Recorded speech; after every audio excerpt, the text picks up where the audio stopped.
आईडीएन classes क्या होती है? आईडीएन क्लासेस का कांसेप्ट बहुत ज्यादा कंफ्यूज किए जाने वाले कांसेप्ट्स में से एक है। इनफैक्ट जब मैं एचटीएमएल सीख रहा था अपने अर्ली डेज में तो बहुत कंफ्यूज होता था आईडीएन क्लासेस में। आईडी मतलब होता है यूनिक आइडेंटिफायर, यानी कि अगर आपने एक एलिमेंट को एक आईडी दे दी तो आप दूसरे एलिमेंट को वो आईडी आइडियली नहीं देंगे। लेकिन क्लास का मतलब होता है कि एक तरह की प्रॉपर्टी अगर आप मल्टीपल एलिमेंट्स को देना चाहते हैं तो आप उसको मल्टीपल क्लास दे देंगे। फॉर एग्जांपल रेड नाम की क्लास आप एक डेव को भी दे सकते हैं और एक फॉर्म को भी दे सकते हैं। उसी प्रकार है कि नहीं है तो आपके पास कोई ना कोई आईडी तो होगी। अब कमेंट में मत लिखना नहीं है मेरे पास आईडी। जब भी आप किसी जगह पर जाते हो तो आपको आईडी दिखानी पड़ती है इन सम ऑफ द केसेस अपनी आइडेंटिटी को प्रूव करने के लिए कि यार मैं ये हूं। अब आप लोगों ने आईडी और क्लासेस के बारे में अगर एचटीएमएल में समझना है तो आईडी तो वही है जो कि आपकी पहचान है, ठीक है, क्या है वो आपकी पहचान है। तो यहाँ पर एक कहानी को सुनो, ठीक है, ये है जॉन, ठीक है, और ये है हैरी, ठीक है, ये दोनों बहुत अच्छे दोस्त हैं, बहुत ही अच्छे दोस्त। यहाँ पर कोई हैरी अकेले थोड़ी ना पड़ेगा 10th क्लास में, और बच्चे भी होते हैं क्लास में। तो क्लास का मतलब ये हुआ कि एक क्लास में हैरी और जॉन है तो क्लास क्या एक इंसान की मल्टीपल हो सकती है? एक इंसान की तो मल्टीपल हो सकती है क्लास। जैसे कि मान लो हैरी क्लास 10th में है और ये एक ट्यूशन में जाता है जहाँ पर ये क्लास 10A में, मान लो ट्यूशन में भी क्लासेस होती हैं तो एक से ज्यादा क्लास हो सकती है। एक तो क्लास 10th है इसकी और एक क्लास 10A है, और उसी के साथ साथ मान लो हैरी रेड कलर की टी-शर्ट पहनता है तो इसकी क्लास रेड भी है, ठीक है। एलिमेंट में मल्टीपल क्लासेस भी लगा सकते हैं और एक ही क्लास को मल्टीपल एलिमेंट भी लगा सकते हैं, समझ लो। जैसे कि इसको मैंने अगर रेड क्लास दी, मैं इसको बीजी येलो क्लास भी दे सकता हूँ, ठीक है, बीजी येलो एक क्लास दे सकता हूँ। और क्लास अगर हम किसी एलिमेंट को मल्टीपल देते तो हम स्पेस लगा सकते हैं। जैसे कि अगर मैं चाहता हूँ कि इस एलिमेंट में मल्टीपल क्लासेस डाली जाए तो मैं क्या करूंगा, एक तो मैं यहाँ पर रेड लिख दूंगा फिर स्पेस लगा के बीजी येलो लिख दूंगा। तो इस तरह से मैं मल्टीपल क्लासेस दे सकता हूँ सेम एलिमेंट को। क्या मैं इसमें क्या लिख रहा हूँ ये आप लोग मतलब बिल्कुल ऐसा समझ लो मैं कुछ एलियन लैंग्वेज लिख रहा हूँ, ठीक है, स्टाइल और सीएसएस के अंदर। लेकिन मैं एक पॉइंट मेक करने की कोशिश कर रहा हूँ, मैं यहाँ पर क्लिक करूंगा और यहाँ पर अभी इसका जो प्रीव्यू है मुझे इस तरह दिख रहा है फर्स्ट और सेकंड। मैं आपको बस एक चीज दिखाऊंगा, मैं एक तो क्लास है वो सीएसएस में कैसे टारगेट करते हैं, डॉट लगा के करते हैं। डॉट रेड मतलब रेड क्लास और हैश फर्स्ट डिव मतलब हैश मतलब आईडी होता है, डॉट मतलब क्लास होता है, ठीक है। अगर मैं कहूँ कि जो फर्स्ट डिव है उसका बैकग्राउंड कलर कर दो रेड, ठीक है, तो फर्स्ट डिव का बैकग्राउंड कलर रेड करने से इसका बैकग्राउंड कलर रेड हो जाएगा, ठीक है। ये सेलेक्टर होते हैं सीएसएस में और अभी मैं आपको बिल्कुल भी कंफ्यूज नहीं करना चाहता हूं, मैं इस तरह से कमेंट कर सकता हूं सीएसएस में, ठीक है। लेकिन ये सब चीजें आगे पढ़ेंगे हम लोग। अब डॉट रेड करके मैं क्या करूंगा, यहाँ पर लिख दूंगा बैकग्राउंड कलर रेड और उसी के साथ साथ डॉट बीजीएलओ में मैं क्या करूंगा, डॉट बीजीएलओ जो होगा मेरा डॉट जरूर लगाना है मुझे, डॉट मतलब क्लास का मतलब क्लास बीजीएलओ। और मैं बैकग्राउंड का जरूर बरकरार रखना है और कमेंट सेक्शन में #sigma-ob लिख देना। Thank you so much guys for watching this video and I will see you next time.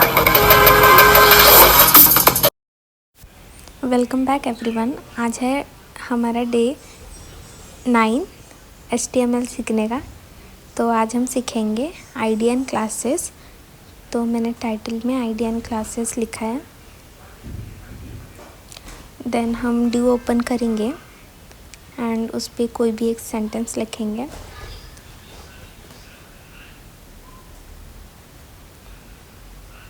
Then उसके बाद हम स्पैन ओपन करेंगे एंड उस पर कोई भी सेंटेंस लिखेंगे।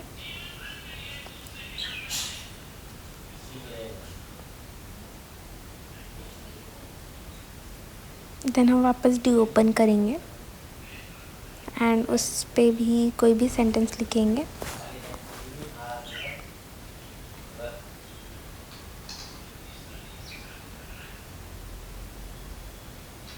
देन हम इसे आईडीएन क्लास देंगे। जो क्लास होता है उसे हम डॉट से रिप्रेजेंट करते हैं एंड जो आईडी होता है उसे हैश से। देन हम यहाँ पे ड्यू जो दोनों ड्यू है उसे क्लास देंगे एंड जो स्पैन है उसे हम आईडी देंगे, क्योंकि जो क्लास है वो बहुत सारे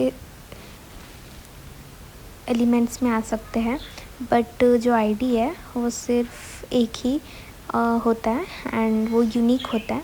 सो इसीलिए वो जो आईडी होगा वो एक ही एलिमेंट में अप्लाई होगा एंड जो क्लास होगा वो एक से ज़्यादा में अप्लाई हो सकता है।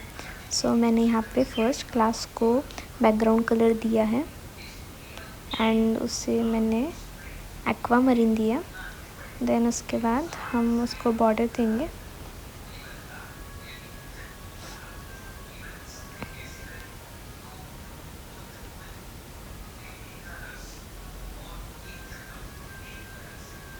देन हम आईडी ओपन करेंगे हैश से।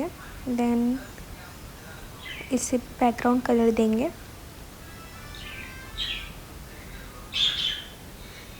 सो मैंने पीच कलर दिया है एंड देन उसे बॉर्डर देंगे।